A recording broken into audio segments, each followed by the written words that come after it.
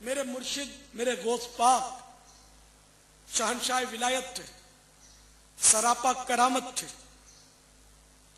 آپ کو اس پر بڑا ترس آیا اور آپ نے اللہ رب العزت عز و جل کی بارگاہ عظمت میں دعا کے لیے ہاتھ اٹھا دیے۔ چند منٹ تک کچھ بھی ظہور نہ ہوا، بےتاب ہو کر بارگاہ خداوندی میں عرض کی، یا اللہ عز و جل اس قدر تاخیر کیوں؟ ارشاد ہوا، اے میرے پیارے، یہ تاخیر خلاف تقدیر و تدبیر نہیں، ہم چاہتے تو ایک حکم کن مانے ہو جا، یعنی ہم کہتے ہو جا تو تمام زمین و آسمان پیدا کر دیتے، مگر بمقتضائے حکمت ہم نے زمین و آسمان 6 دن میں پیدا کیے۔ بارات کو ڈوبے 12 سال بیت چکے ہیں، اب نہ وہ کشتی باقی رہی نہ ہی اس کی کوئی سواری، تمام انسانوں کا گوشت وغیرہ بھی دریائے جانور کھا چکے ہیں،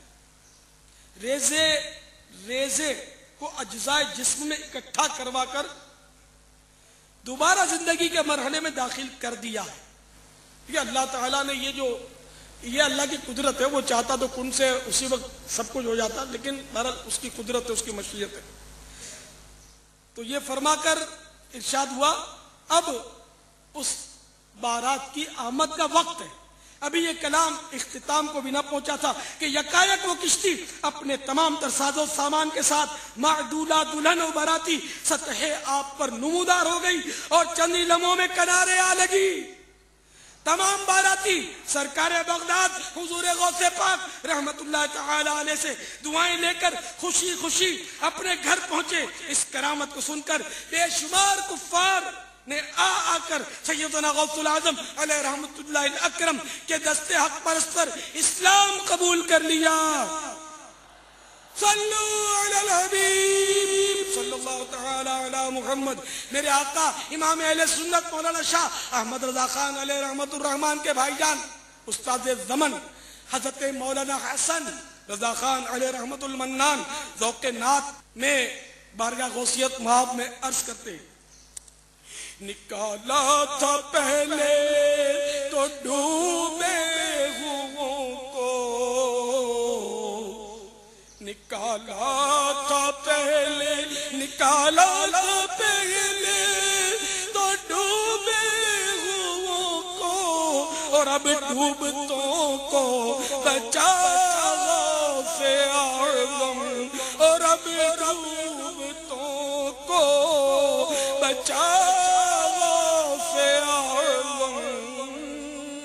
قسم ہے کہ مشکل کو مشکل نہ پایا، قسم ہے کہ مشکل کو مشکل نہ پایا، کہا ہم نے جس وقت یا سے اعظم، کہا ہم نے جس وقت یا سے اعظم۔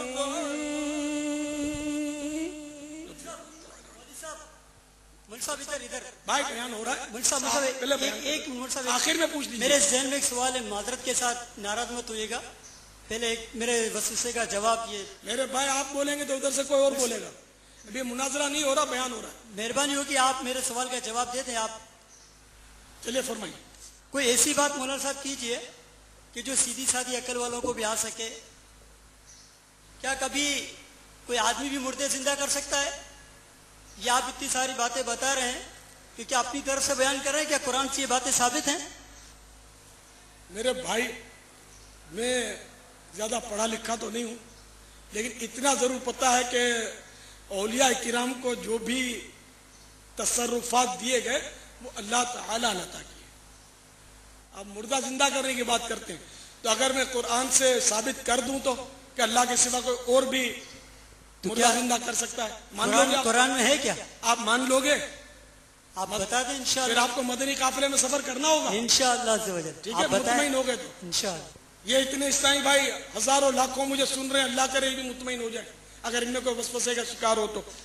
نہیں انشاءاللہ میں آپ کی طرف سے سب سے کہتا ہوں انشاءاللہ تو یہ سب قافلوں میں سفر کریں گے. آپ مہربانی کر کے قرآن سے بتا دیں کس کس کو وسوسے، ذرا ہاتھ کھڑا کر کے بتائیں. میرے بھائی سبھی اولیاء کرام کے ماننے والے ہیں. نہیں حضرت ایسا نہیں. آپ دیکھیں بہت سے اسلامی بھائیوں کے ذہن میں سوال ہوگا کہ یہ کیا یہ آدمی مردے زندہ کر سکتا ہے؟ جن جن کے ذہنوں میں آدمی مردے زندہ کر سکتا ہے. جن جن کے ذہنوں میں وسوسے، ہاتھ کھڑا کریں. کسی کے بھی دیکھو کوئی بھی ہاتھ نہیں کھڑا کر رہا. صاحب یہ جو ابھی آپ نے بتایا کہ دنیا بھر میں لوگ آپ کو سن رہے ہیں، تو وہاں بھی تو ہوں گے نا. یہ بھی ہے. آپ چلو میں جان چھڑا نہیں رہا. یہ فیضان مدینہ میں ٹھیک ہے اتنے سارے اسلامی بھائی جمع، ان کو وسوسے نہیں آتے ہوں گے. اچھا یہ بتائیے کہ آپ کو میں نے جب ولی کی کرامت سنائی کہ ولی نے مردے زندے کیے تو آپ کو وسوسے آ گئے. تو ولی خدا نہیں ہے، ٹھیک ہے، اور نبی بھی خدا نہیں ہے، ٹھیک ہے. نبی بھی خدا نہیں ہوتا. تو میں آپ کو نبی کا معجزہ سناتا ہوں مردے زندے کرنے کا، مان لو گے انشاءاللہ. تو آپ سورہ لکھ لو، پارہ 3 سورہ آل عمران آیت نمبر 49. حضرت سیدنا عیسیٰ روح اللہ علیہ نبینا علیہ الصلوۃ والسلام کا ارشاد قرآن پاک نے نقل کیا. ابرئ الاکمہ والابرص واحیی الموتى باذن اللہ. ترجمہ کنز الایمان، میں شفا دیتا ہوں مادر زاد اندھوں اور سفید داغ والے کو، اور میں مردے جلاتا ہوں اللہ کے حکم سے. آپ کسی بھی عالم سے پوچھ لیں کہ میں نے اگر ترجمہ غلط کیا ہو. قرآن پر تو ایمان لائے ہیں الحمدللہ. سمجھ میں آ گیا آپ کی؟ الحمدللہ ماشاءاللہ بہت جلدی سمجھ میں آ گیا. اب کتنے دن کے قافلے میں سفر کریں گے؟ آپ حکم فرما دیں انشاءاللہ. 12 دن کے انشاءاللہ قافلے میں. میں 92 دن سوچ رہا تھا. انشاءاللہ 92 دن مدنی قافلے میں سفر. انشاءاللہ. تو میرے پیارے پیارے اور میٹھے میٹھے اسلام بھائی، غوث پاک کی کرامتیں یا اولیاء کرام کی جو بھی کرامتیں ہیں نا، یا اولیاء کرام کا دینا، مدد کرنا، ان کے تصرفات، یہ سب اللہ کی عطا سے ہوتے ہیں. اسی طرح انبیاء علیہ السلام کے معجزات بھی اللہ کی عطا سے. اللہ نے ان کو قوت طاقت بخشی ہے، اسی سے ہے. اپنے آپ کو ایک ذرہ بھی نہیں دے سکتا. اور اب تو مطلب ہے کہ سائنس نے بھی بڑے کمالات حاصل کر لیے. دیکھیے دور حاضر کا سب سے بڑا سائنسدان آئنسٹائن کہہ گیا ہے، میں نے ریڈیو دوربین کے ذریعے ایک ایسا کہکشاں تو دیکھ لیا جو زمین سے 2 کروڑ نوری سال دور ہے. یعنی روشنی جو فی سیکنڈ 1,86,000 میل طے کرتی ہے، وہاں 2 کروڑ سال میں پہنچے گی. مگر جہاں تک کائنات کی سرحدیں معلوم کرنے کا تعلق ہے، اگر میری عمر 1 ملین یعنی 10 لاکھ برس ہو جائے تب بھی دریافت نہیں کر سکتا. اور سائنسدان کے برعکس خدا رحمان عز و جل کے ولی حضور غوث اعظم رحمت اللہ تعالی علیہ کی نظر کی عظمت و شان دیکھیے کہ آپ رحمت اللہ تعالی علیہ فرماتے ہیں، نظرت الى بلاد اللہ جمعا كخردلۃ علی حکم اتصال. یعنی اللہ عز و جل کے تمام شہر میری نظر میں اس طرح ہیں جیسے ہتھیلی میں رائی کا دانہ. حضور یہ ارشاد فرمائیے کہ غیر اللہ سے مدد مانگنا جائز ہے، درست ہے، جبکہ قرآن پاک میں تو ہے ایاک نعبد و ایاک نستعین، جس کا مفہوم کہ ہم تیری ہی عبادت کرتے ہیں اور تجھ سے ہی مدد مانگتے ہیں. تو یہ برائے کرم اس کی وضاحت فرما دیں. دیکھیے قرآن پاک میں ایاک نعبد و ایاک نستعین، کہ پہلے عبادت کا ذکر ہے پھر مدد کا تذکرہ. تو اس کے صاف ظاہر ہے کہ عبادت کرنے اور مدد مانگنے دونوں میں فرق ہے. ورنہ یہ یوں ہوتا ایاک نعبد و نستعین، کہ ہم تیری عبادت کرتے اور تجھی سے مدد مانگتے. یہ ایک ساتھ ہوتا، لیکن یہ الگ الگ ہے، تو اس سے یہ ظاہر ہو رہا ہے کہ یہ دونوں معاملات الگ ہیں۔ تو صرف ایک آیت کے ہم تجھی سے مدد مانگتے ہیں، ایاک نستعین کے معنی واقعی یہی ہوتا ہے، لیکن اس کے جو معنی آپ نے سمجھے یہ یوں درست نہیں ہے کہ دوسروں کی مدد کی اس میں نفی نہیں، ایاک نستعین تجھی سے مدد مانگتے ہیں۔ اب اس کا مطلب ہے کہ ہم کسی سے بھی مدد نہیں مانگ سکتے، اگر یہ معنی لیا جائے تو بہت حرج واقع ہو جائے گا۔ دیکھیے آپ کو یہ معلوم ہوگا کہ بچہ جب پیدا ہوتا ہے، بلکہ پیدا بھی خود بخود نہیں ہوتا، دایا کی مدد سے، جس کو آپ لوگ مڈ وائف بولتے ہیں، اس کی مدد کی اس کو حاجت ہوتی ہے اور وہ پیدا ہوتا ہے۔ اس کے بعد ماں کی مدد سے وہ پرورش پاتا، باپ کی مدد سے پروان چڑھتا، استاد کی مدد سے تعلیم حاصل کرتا، ڈاکٹر کی مدد سے وہ شفا پاتا، کبھی کوئی تکلیف آتی تو ڈاکٹر یا حاکم سے وہ تعاون حاصل کرتا، مدد طلب کرتا۔ اس طرح بڑھاپے کی دہلیز پر قدم رکھتا یا اس سے پہلے یا بڑھاپے میں وہ مر جاتا۔ جب مر جاتا ہے تب بھی خود بخود قبر میں جا نہیں پہنچتا، غسال کی مدد سے غسل اس کو ملتا، کوئی کفن پہناتا، کوئی اس کو کندھا دیتا، قبر کھود کر قبر میں اتارتا، اور یوں اس کی تدفین عمل میں آتی، اور اس کے بعد بھی وہ ایصال ثواب کے ذریعے مدد کا محتاج رہتا۔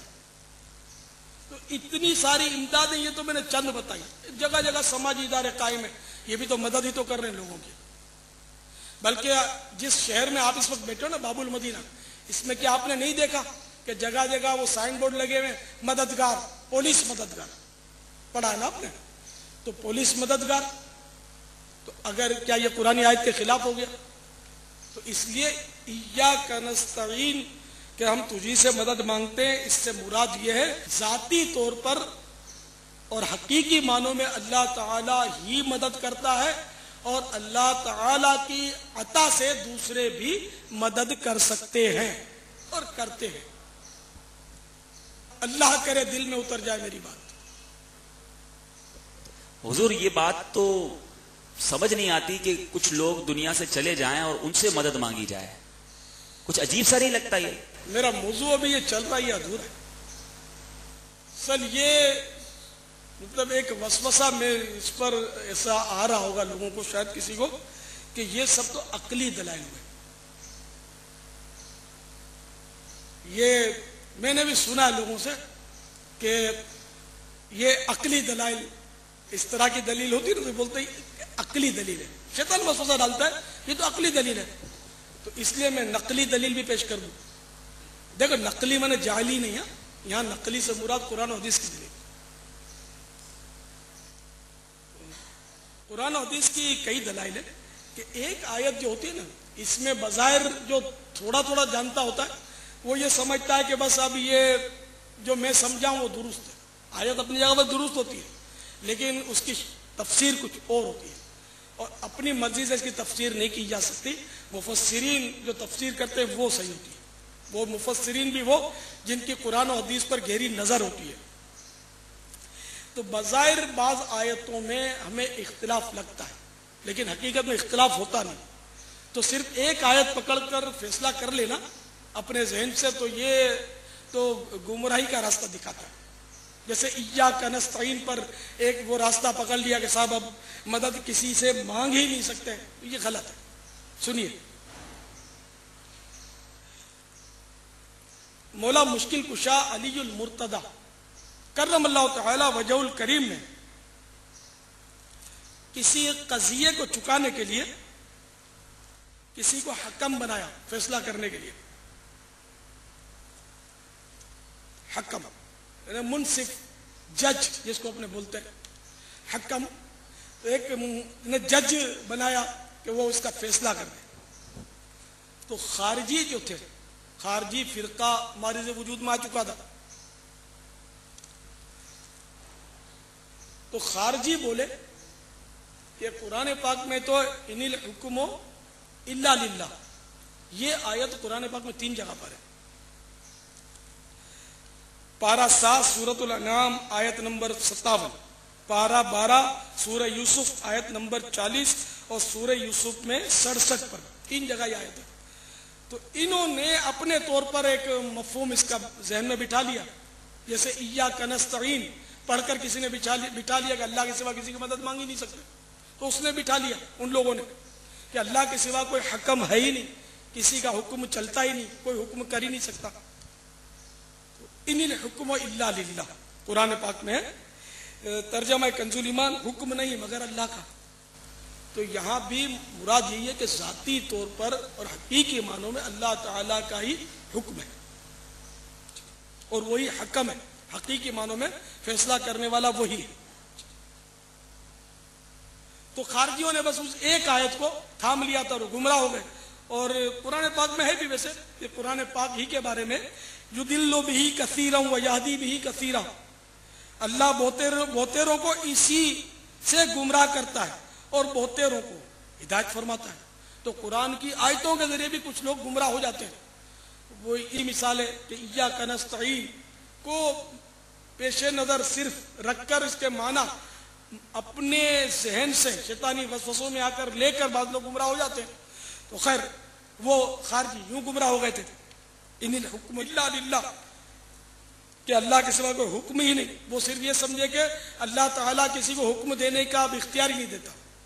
چنانچہ انہوں نے مولا مشکل کشا اور صحابہ کرام علیہ الرضوان کو شرک کا فتویٰ لگا دیا کہ یہ لوگ مشرک ہو گئے کہ اس آیت کے خلاف یہ لوگ کر رہے ہیں کہ دوسرے کو حکم بنا رہے ہیں. معاذ اللہ. اب جناب والا حضرت سیدنا عبداللہ بن عباس رضی اللہ تعالی عنہما خارجیوں کے پاس تشریف لے گئے اور ان سے فرمایا کہ تم کیا وجہ ہے کہ تم مولا مشکل کشا علی المرتضی کرم اللہ وجہ الکریم اور صحابہ کرام علیہ الرضوان پر شرک کا الزام لگاتے ہو. تو خارجی، یہ آپ کو بتا دوں، خارجی جو تھے یہ بڑے پرہیزگار لوگ تھے، کلمہ بھی پڑھتے تھے اور عبادت بہت زیادہ کرتے تھے،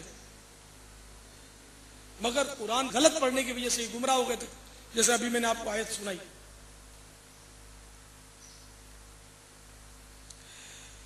تو انہوں نے کہا کہ جب اللہ تعالیٰ نے فرما دیا ان الحکم الا للہ، حکم نہیں مگر اللہ کا، تو اب یہ کہ یہ فیصلہ کرنے والا کیا ہوتا ہے؟ مولا مشکل کشا نے کیوں کسی کو فیصلہ کرنے کا وہ تقرر کیا کسی کا؟ تو حضرت سیدنا عبداللہ بن عباس رضی اللہ تعالی عنہما نے فرمایا کہ اگر میں تم کو قرآن سے ثابت کر دوں کہ انسانوں میں بھی حکم بنایا جا سکتا ہے، فیصلہ کرنے والا مقرر کیا جا سکتا ہے، تو مان لو گے؟ رجوع کر لو گے؟ تو وہ کہنے لگے ہاں قرآن سے ثابت کر کے دکھاؤ، ہم رجوع کر لیں گے. تو حضرت سیدنا عبداللہ ابن عباس رضی اللہ تعالی عنہما نے سورۃ النساء کی آیت نمبر 35 تلاوت کی.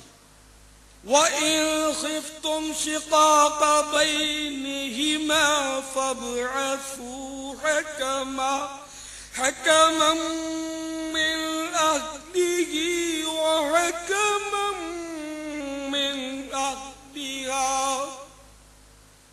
ترجمہ کنز الایمان. اور اگر تم کو میاں بیوی کے جھگڑے کا خوف ہو تو ایک پنچ مرد والوں کی طرف سے بھیجو اور ایک پنچ عورت والوں کی طرف سے. پنچ مانے وہی حکم، فیصلہ کرانے والا. تو یہ آیت کریمہ سن کر کچھ تو سلیم الفطرت لوگ تھے، انہوں نے تو توبہ کر لی اور مولا مشکل کشا کے دامن سے وابستہ ہو گئے، مگر اکثریت ضد پر رہی کیونکہ شیطان ضدی اور ایسوں کو لے کر شیطان ہی رہنمائی کرتا ہے نا، تو وہ اڑی پر رہے اور مانے نہیں، بد نصیب۔ تو پتہ چلا کہ مطلب ایک آیت پڑھ کر اپنی مرضی سے فیصلے نہیں کر لینے چاہیے، کہ بہت ساری ایسی آیتیں ہوتی ہیں کہ جن میں بظاہر ایسا ہوتا ہے کہ اب بس یہ حکم جو ہے یہی وہ ہے جو ہم نے سمجھا ہے، اور اس کے سوا بس جو بھی ہے وہ معاذ اللہ کفر و شرک ہے۔ تو ایسا نہیں۔ سورۃ التوبہ آیت نمبر 129 میں ارشاد ہوتا ہے فَقُلْ حَسْبِيَ اللَّهُ، ترجمہ کنز ایمان، تو تم فرما دو مجھے اللہ کافی ہے۔ اب دیکھو یہاں یہ بیان کیا گیا اللہ کافی ہے، واقعی اللہ کافی ہے۔ اب اللہ کے سوا اور کوئی اس کی عطا سے کافی ہے یا نہیں، یہ دیکھیں۔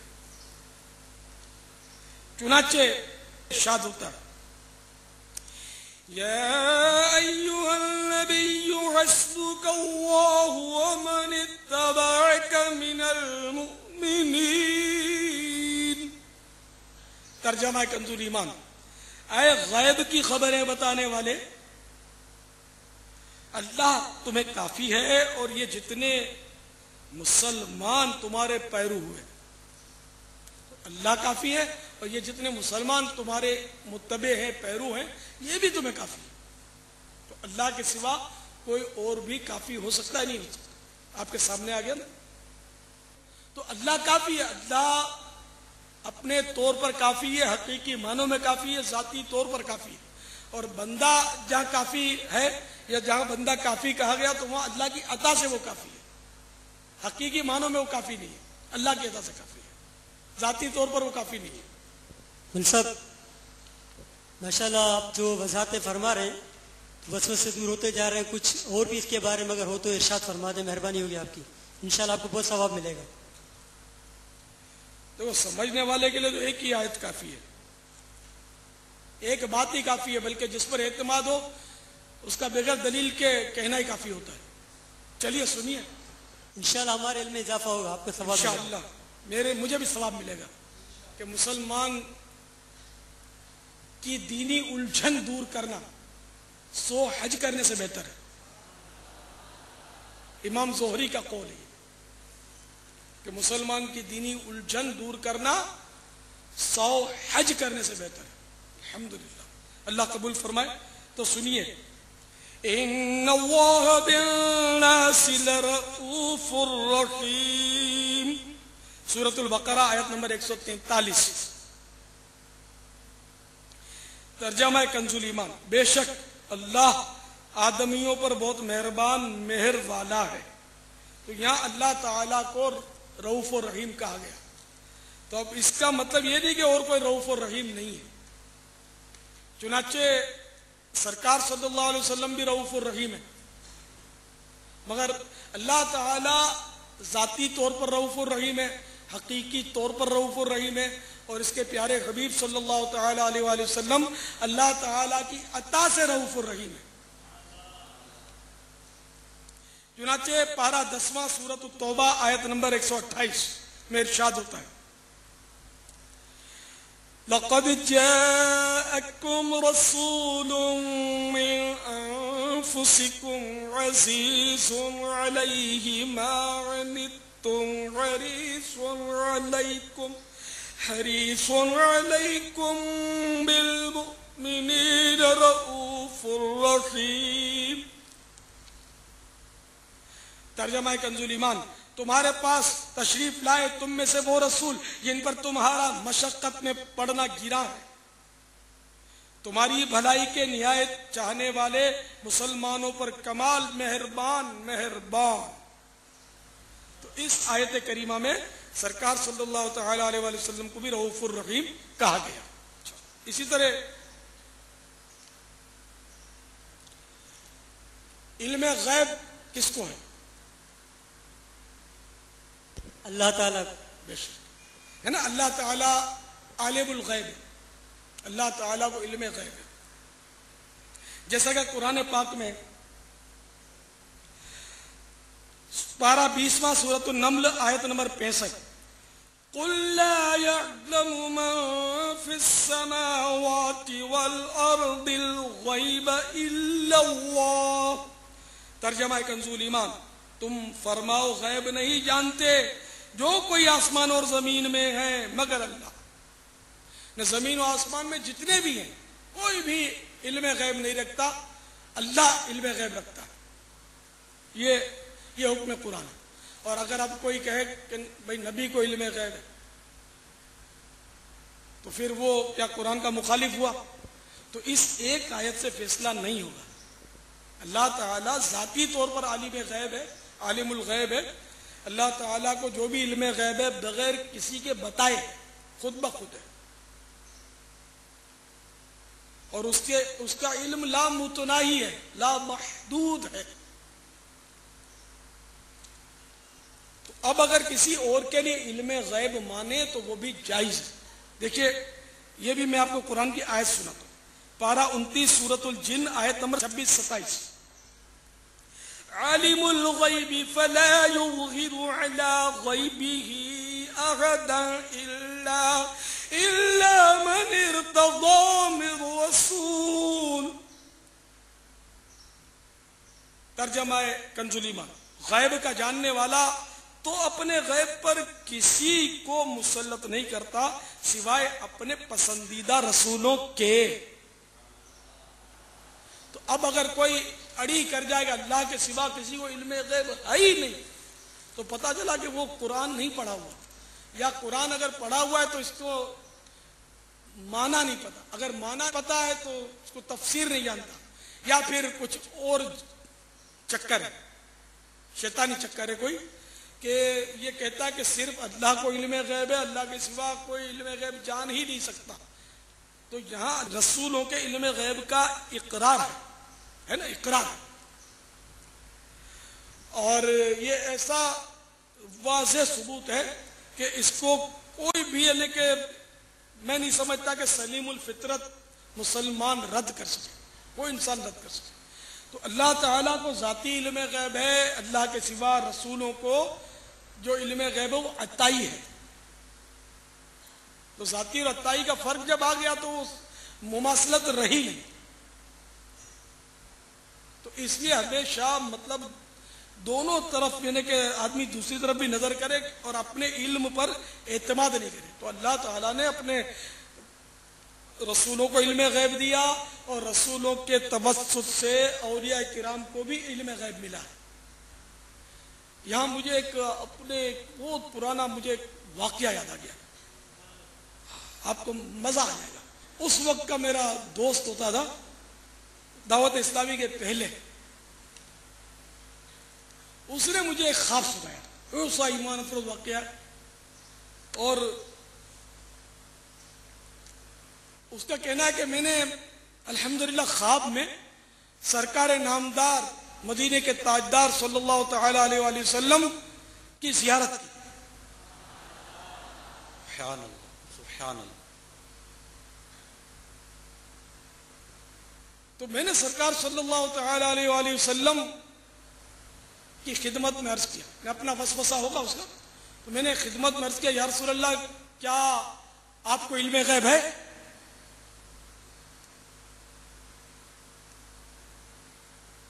تو جانتے ہو سرکار نے کیا فرمایا؟ نہیں شرک ہے، یہ نہیں فرمایا کہ اللہ کے سوا کسی کو علم غیب نہیں، یہ نہیں فرمایا، بلکہ سرکار صلی اللہ تعالی علیہ وآلہ وسلم نے فرمایا کہ ہاں. اور پھر میرے آقا صلی اللہ تعالی علیہ وآلہ وسلم قرآن کی آیتیں پڑھنی شروع کر دی. اور ان کا میرے اس دوست کا کہنا ہے کہ یقین مانے کہ اتنی میٹھی آواز، اور چونکہ وہ ہمارے ماحول کے تھے، مخارج وغیرہ کا سلسلہ ان کا اچھا تھا، تو وہ کہنے لگے کہ اتنے عمدہ مخارج، ایسا فصیح و بلیغ انداز کہ میں نے کبھی نہیں سنا تھا. سبحان اللہ.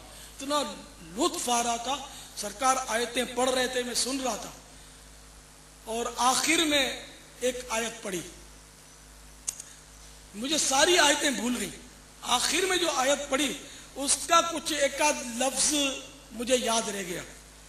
تو اس نے کہا اس میں کوئی بیک دونین کی طرح آخر میں کچھ آیا تھا تو میں نے اس کو یہ آیت سنائی، میں نے الیاس قادری نے، کہ میں نے کہا یہ آیت تو سرکار نے نہیں سنائی تم کو، وما ہوا علی الغیب بضنین، تو اس نے کہا کہ ہاں یہی آیت مجھے سرکار صلی اللہ تعالی علیہ وآلہ وسلم نے سب سے آخر میں سنائی۔ سبحان اللہ، خدا کی قسم ایسا فیصلہ کیا ہے، یقین مانے۔ تو میرے پیارے پیارے میٹھے میٹھے اسلامی بھائیوں، یہ آیت کریمہ جو آخر میں میرے آقا صلی اللہ تعالی علیہ وآلہ وسلم نے تلاوت کی، سورۃ التکویر کی آیت نمبر 12 ہے،